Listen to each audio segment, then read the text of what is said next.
When it comes to being an effective fundraiser, you have to recognize your own limiting beliefs and triggers that you might have. If you don't learn to recognize and work through these things and change your belief, change your mindset around money, around fundraising, around asking people for money, what's going to end up happening is that you will unintentionally impose your own buying decisions on the people that you're talking to. This happens in sales. I've taught sales in the for-profit world where you have somebody, I'll just use an example of a heating and air conditioning salesperson. They might be selling heating and air conditioning equipment. Maybe somebody's furnace goes out and they go to this home and they realize that this is a larger home and they need to give a proposal, and they've got 3 different options of what they could give this person as a proposal, and maybe one's a $50,000 option and a $20,000 option, and then maybe they say it's a $5,000 option just to fix the system. And in their own personal life, $5,000 is a lot of money. $20,000 is like a ton of money. Like they've never spent $20,000 on something before, like one thing before. And $100,000, like they don't even make that. Like it would take them 2 years to make $100,000. They make $50,000 a year, and so $100,000 is just like that's completely outside of their realm of imagination that somebody would spend $100,000 in anything, or even has the capacity or ability to be able to do that. And so what ends up happening in this scenario, and I've seen this walk out with people, is they have these 3 different options, but they really push the option that they would personally choose. And sometimes they'll even leave the other options off the table entirely. They'll like, of course this person's not going to go for a $100,000 option, not even going to bring that up. You know, they're just going to laugh at me because that's their own perspective. They are imposing their buying decisions, they're imposing their lifestyle, their place that they're at financially, they're imposing that on another person. And so at the end of the day, they say, okay, well, we've got a $20,000 option, you could go with this system, or we've got a $5,000 option, we could fix it for you, and then they go into tons of detail describing how they're going to do that, and they really build up the $5,000 option as the most valuable, because in their mind, that's what they would do. And I see time and time again when I've worked with different people, they end up just getting the $5,000 sale. The same thing happens when it comes to fundraising and nonprofits. If we don't understand our own buying decisions, if we don't understand our own beliefs, our own limiting beliefs, then we end up putting that on other people. If for me, $50 a month would be a lot of money, that would be a stretch, that would be really difficult for me to commit $50 a month, then I'm going to have a hard time asking people to commit to $50 a month. If I couldn't even imagine, like, wow, that would be like, I probably would have to give up like coffee every day, and I don't know if I could give up coffee, and so like how could I ask other people to give up coffee every day? Like, so you have to get into that idea. Maybe 50 is okay for you, but you get to saying like, man, 100, that's a lot, or 500, or for me to go and ask somebody for a $20,000 donation, like that's just crazy. Like I'm gonna break that up into $20,000 donations. I need to find 20 different people who can each donate $1,000 because I can't wrap my mind around the fact that somebody could just write a $20,000 check. And so I never even present it. I never even put that out there as an option. It really, one of the things that it gets down to is, do you fear money? Do you fear asking people for money? And, how much thought do you put into money? What are your beliefs about money? There's a verse in the Bible in Matthew chapter 6 verse 24 that it says you can't serve 2 masters. You'll either love the one and hate the other, or you'll love this one and hate the other one.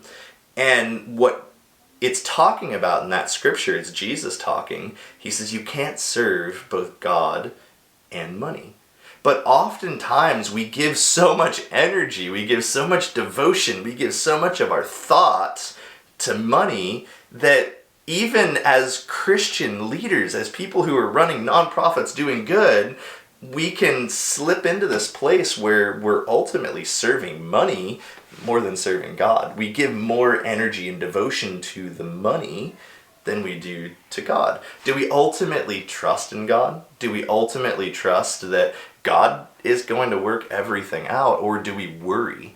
And I found, for me as a nonprofit leader, I ran a very large nonprofit organization for a number of years. I worked very closely with a number of organizations. My dad and I ran a nonprofit together for about 17 years. And money was like this other god to me in some sense, where it was just like I was always worried about money. I was worried about where is it going to come from? How am I going to pay the bills? We've got all these people we need to feed. And in a sense, I was almost worshiping money and giving more energy and focus to money than I was giving to God.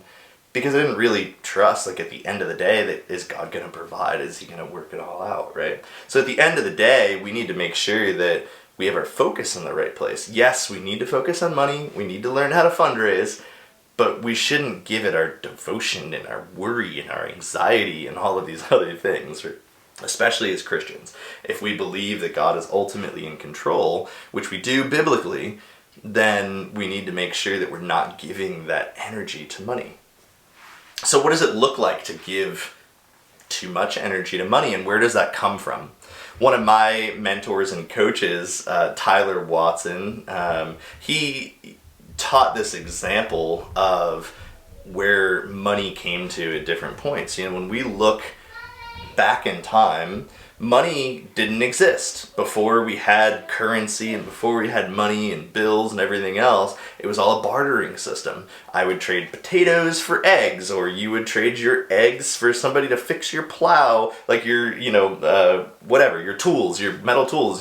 There's a place here in Massachusetts, Old Sturbridge Village, old 18th century village, and it's a similar thing, right? Like, I'm gonna trade doing some blacksmith work and the cobbler fixes my shoes, or I do something for the store owner clerk and then he gives me store credits and then I can buy things in the store, and so that could have all happened. That was the way that we bought and sold, was through a bartering system. And eventually it came about where people just said, wouldn't it be a lot easier if we had money, which is a representation of the goods, where potatoes represent this amount of money, and my time represents that amount of money, and fixing your tools represents that amount of money, and then we can just use that money to buy and sell. What ended up happening over the years is we started attaching more value to that money out of fear, out of our own triggers, our own past, where we started to say money is a representation not of potatoes, but money is a representation of security. Money is a representation of shelter. Money is a representation of my livelihood, my very survival. And so then if I ask somebody for money, I'm asking for them to give up what they need to survive. And then I'm, eventually money's a representation of my time. And I'm asking them to give up a piece of their soul, their survival, if I ask them for money. Because I have this limiting belief around money not being an equal exchange or not being a representation of a good or a service, but I have this idea that money represents safety, security, and maybe even more to some people. Really, at the end of the day, it's recognizing that asking for money is no different than asking for somebody's time. Most of us don't have any problem asking people to volunteer. Now, we might have problem with getting reoccurring committed volunteers and having people who are committed at the level that we need them and are going to show up on time and show up regularly. It's the exact same thing as asking people for money, because money is just a representation of somebody's time. And so a lot of these principles, they're going to overlap between how do I ask for volunteers, how do I ask for money. It's the exact same thing. If you can get to the core principle, first you have to change your own mindset. Are you okay asking people to give their time? Can you set standards and boundaries around that? Are you okay asking people for their money? Do you really see money as just an equal exchange or an exchange of time or of a service? Or do you see money as somebody's core safety survival, and by you taking that and accepting a donation, you're now putting somebody else at risk of not having safety, security, or shelter? Gets down again to the last piece of mindset, really gets down to, again, your own mindset, your own beliefs. If you think that it's wrong for a preacher to have a brand new car, then you're probably going to have a really hard time asking for somebody to donate to a brand new van for your ministry. If you think spending $100,000 is a lot of money and you'd never be able to give that kind of money, and that's just out of even your realm of possibilities and vision, then you're never going to ask somebody to make a $100,000 donation. You're not going to bring those people in. You're not going to ever be able to build a relationship with those people and actually feel comfortable asking them to write a $100,000 check.